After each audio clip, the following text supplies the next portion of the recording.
All right. Hey, well, I hope this does not become a regular occurrence, but welcome into another breaking news edition of Rocked On Detroit Lions Off the Cuff podcast. So it is Sunday, about 5 o'clock, and I get a notice that the Lions have just released a list and have apparently placed multiple players on the PUP list and the NFI list to start camp or ahead of camp before the veterans show up. And I think we expected some of this to happen, but this is not a great start to camp, especially when I think a lot of us were thinking, okay, DJ Reader's probably going to be out. You know, that's been the story, or at least a storyline now for the last few months. But now we're seeing Brian Branch is not fully ready. Marcus Davenport has already made the list, and Giovanni Manu on the non-football injury list. So I haven't been able to do a ton of, obviously, investigation into Manu as to, did he come to the Lions with an injury? Because I don't think that he did. So this means that he probably got injured during the summer, sometime post-OTAs or post-rookie minicamp. And, could have been while he's been off, the last month or so, something could have happened. But we'll find out more information on that and bring that into another video. But let's get going here. Let's see what we're talking about. So Tim Twentyman, Lions placed 3 players on the PUP and 1 on the NFI ahead of training camp. Now, I'll just go ahead and read his article. It says, rookies, quarterbacks, and injured players reported to training camp over the weekend, and full squad workouts for the Detroit Lions begin Wednesday in Allen Park. A few key veterans won't be on the field with their teammates as they begin camp on the active, physically unable to perform list. Defensive lineman, DJ Reader, edge rusher, Marcus Davenport, defensive back, Brian Branch, will all start on the PUP list. Now, those ones, Brian and DJ, we kind of expected, right? But the Marcus Davenport, I didn't know that he was still battling anything at this point. He got hurt, I think, pretty late in the season last year, if I remember correctly. And no, I'm sorry, he got injured kind of early, didn't he? Either way, my memory's shot for the day. We'll have to find out more information as to exactly what he's dealing with. But additionally, rookie offensive lineman Giovanni Manu will also start camp sidelined as he's been placed on the active non-football injury list. So that's not great for Manu. Now, Tim Twentyman goes in to talk about DJ Reader, who's coming off of the torn quad. Of course, we expected this one. Suffered last year playing in Cincinnati. I think that was like week 15. And that's about a 10-month, 11-month recovery, or it can be. Sometimes you can get back earlier. He's done that before. Same injury, other side, and he was able to get back and play, the next season. So we'll have to see. We'll have to be following Reader a little bit more closely as we get through training camp. The goal would be that he's ready by week 4 or 5. I think that's the goal for Reader. I think that'd be a great goal for him. He comes off IR, the reserve list. We save a spot. We're real deep right now in the defensive line, so we save a spot during 53-man cuts. You park Reader for 4 weeks, and you deal with it. If they think that he's close, they might do the same thing they did with Emmanuel Moseley last season, where they put him on the roster, and then we lost a guy, and then he didn't come back till week 5, and then he got hurt again. So if they have that same situation, remember I did the video about Emmanuel Moseley, that the Lions won't make that mistake again. That was more than just Moseley. That video was about the Lions' state of mind here, that I hope they realize, at least my opinion, and many others share the same opinion, that the Lions made a mistake. They should have parked Moseley on the reserve injured list for 4 weeks last season, and they should have kept Starling Thomas, and they didn't, and it cost them big time. I mean, it cost us a Super Bowl, honestly. I believe that. I think that we would have been healthier, potentially healthier, or had at least a better defensive backfield had Starling Thomas maybe stuck around. I'm not saying that, he was the best cornerback, but might have been better than what we have, especially when you look at where we are today. And I know I'm getting off topic. It's real easy to do. Amik Robertson is literally our fourth best corner, and he's better than everybody that we had on the roster last year. Think about that. All right, so he goes on to say, yeah, I would say Reeder would be the one who he'll be a decision on at what point he is ready to start practicing, but that's not something that we are caught off guard by. Lions head coach Dan Campbell said in early June, we knew this would take a minute here. So this one is not a big surprise to us. This is not the one that I'm concerned about. When he does get back, we expect big things. Now, I'm going to open up another one here and I have the chat open, so I will come back to you guys here in a few moments. By Jeremy Reisman, 4 Detroit Lions placed on injury list prior to training camp. So same thing here. Brian Branch, among those who will start on the injury list. So on Sunday, the Lions announced that 4 players have been placed on injury list prior to training camp. Defensive back Brian Branch, defensive lineman DJ Reeder, Marcus Davenport have all been placed on the physically unable to perform list. Meanwhile, Giovanni Manu placed on the NFI list. But let's see what else he has to say here. He says it's not a surprise that Branch, Reeder, and Davenport will start on the PUP list. So see, to me, it is a surprise. But he says that, they were limited or out during spring practices. Spring, I didn't care about. Training camp is what we care about. Branch is still dealing with a foot injury that had him in a boot and a scooter during the draft. That's 4 months ago, almost, right? So didn't he have a cleanup surgery sometime after the season ended? He had some sort of surgery on that ankle. And, if that's March, let's say March, it's April, May, June, July. Yeah, it's 4 months. That's a long time for an ankle. So unless it was a very serious injury and we just haven't really heard the real nature of that injury, from what we understood back then, we'll have to go back and read some more articles, I guess, from back then. It was just a simple, quick fix, no big deal. So that one concerns me. That means the Branch is potentially going to be playing from behind. Right now he's playing from behind, so he may not even start the season, nor may he be able to start at all. And we're going to have people in front of him, guys in front of him, to start the season until he feels comfortable. But again, we'll have to monitor that as we get through camp. And there's one key thing that I'll mention at the end here of why some of this stuff may not even matter at the end of it. Obviously, we know about Reeder, but Davenport was out for spring practices after missing most of 23 with a high ankle sprain. So again, high ankle sprain, 12 weeks. 12 weeks on a high ankle sprain. Even if you want to extend it to 16 weeks, like we're talking 6-7 months at this point.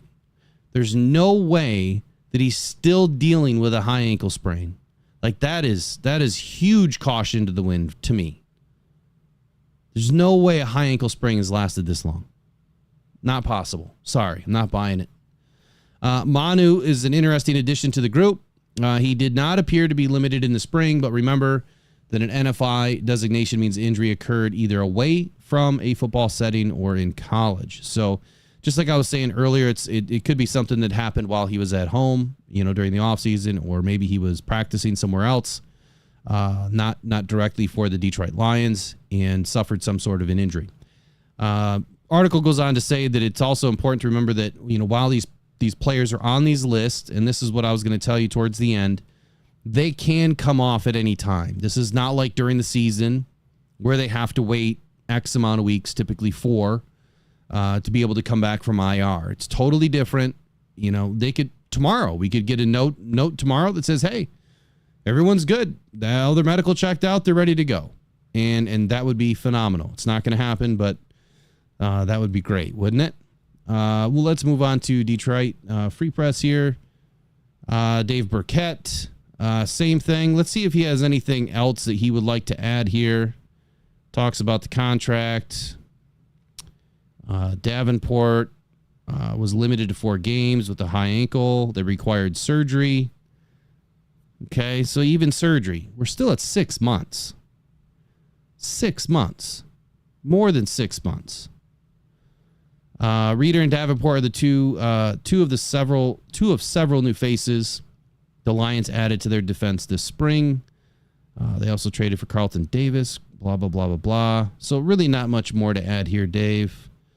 I just don't think we expected, I personally did not expect to see anybody but Branch and Davenport, or Branch and Reeder really on this list. So let me get into the chat. I can see it's lighting up. You guys are probably concerned here.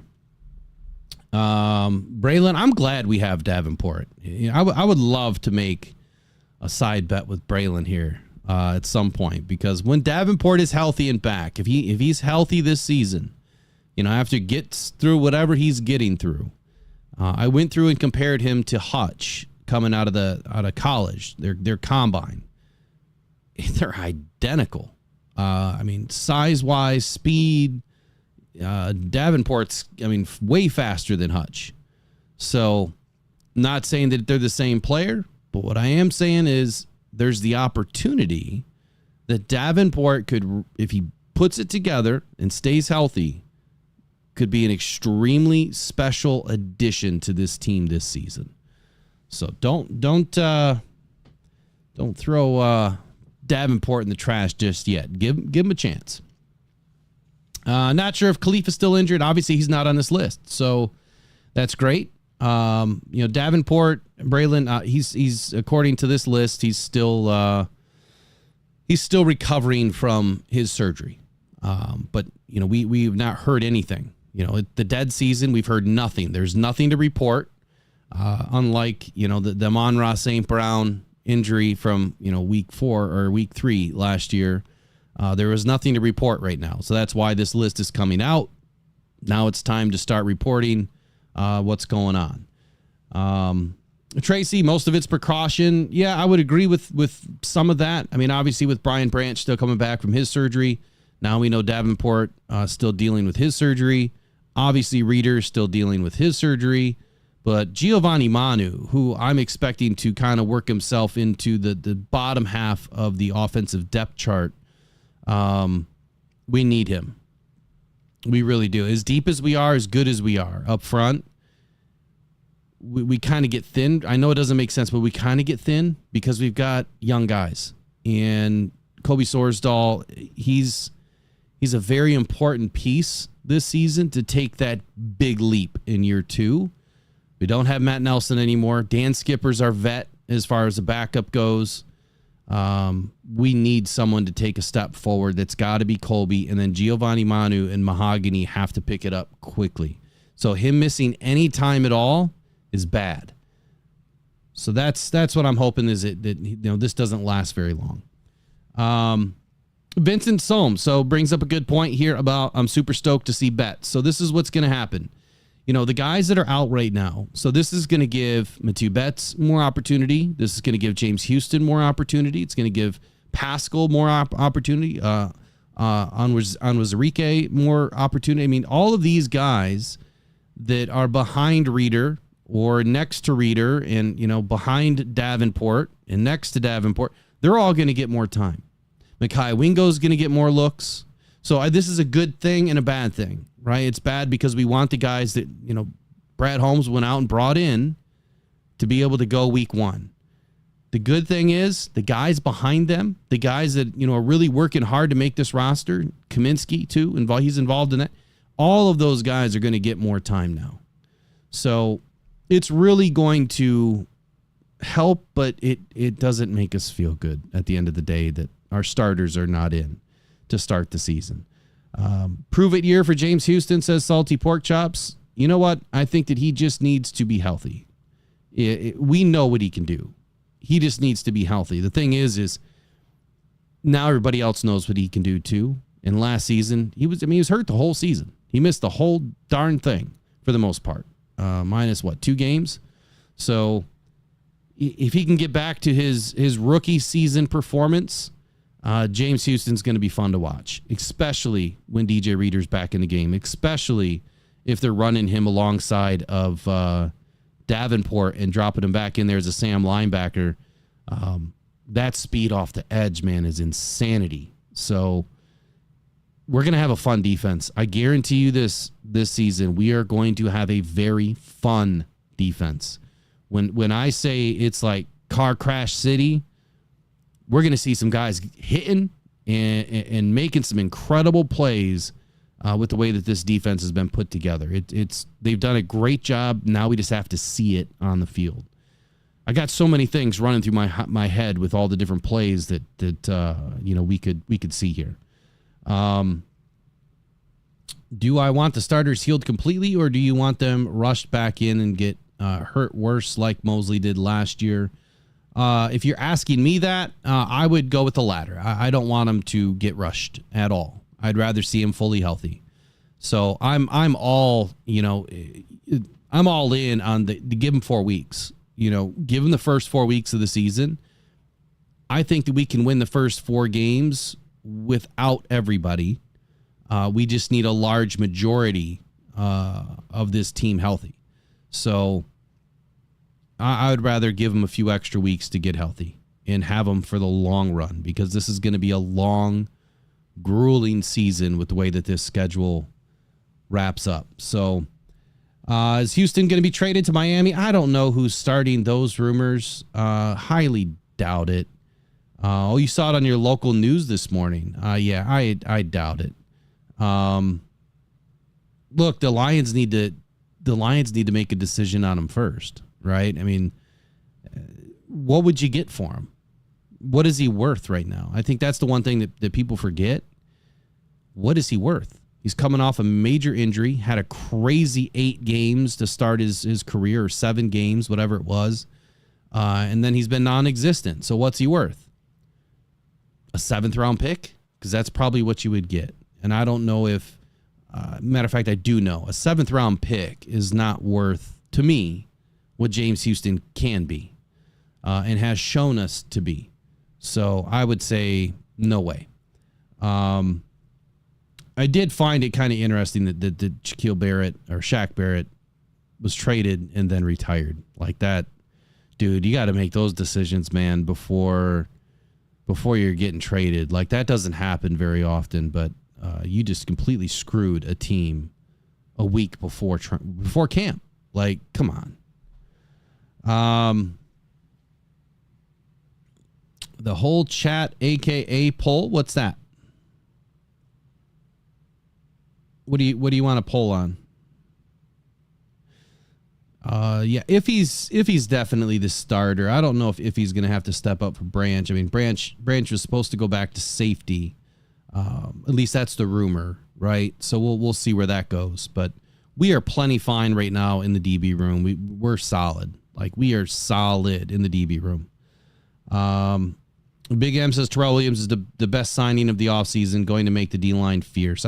Look, I'm hoping so, man. I'm really hoping so. So Trace was asking that question to the whole chat. So is that the question that you want? Here, I'll pop it in there real quick. I think it was something along the lines of, would you rather rest these 4 players and take time, or rush back? Question mark.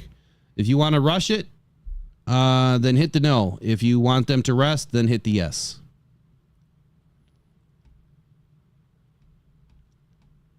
All right. So that was really it for tonight. I just wanted to pop in and give you guys the breaking news. I don't want to make it a hour-long segment. We've got Chef coming on here at about 7 p.m. I'm not sure what he's got going on for tonight's show. But that's your news today. The Lions have placed 4 players on PUP and NFI to start. So that would be DJ Reader, Marcus Davenport, Brian Branch, all 3 of which are returning from surgically repaired limbs and ankles that are still going to require some more time. And then Giovanni Manu clearly has been injured while away from the team, as far as I can tell right now. I mean, that's an educated guess. We didn't hear anything coming, from OTAs or rookie minicamp that he was injured then. So something happened between then and now, and we just don't know what it is. And NFI clearly means that it is a non-football injury, which means that it happened away from the team. So that's it for today's update. I don't like these updates. I hope that we don't have any more of these. We need good stuff. We need good stuff coming out of camp this summer. Good news is we'll be in camp here in just about a week or so, and hope to see a lot of you guys and ladies there. So that's it for tonight. Go One Pride, go Detroit Lions. Thank you for joining this pop-up live. Breaking news on the Detroit Lions. You guys have a great rest of your Sunday evening. Take care. Bye-bye.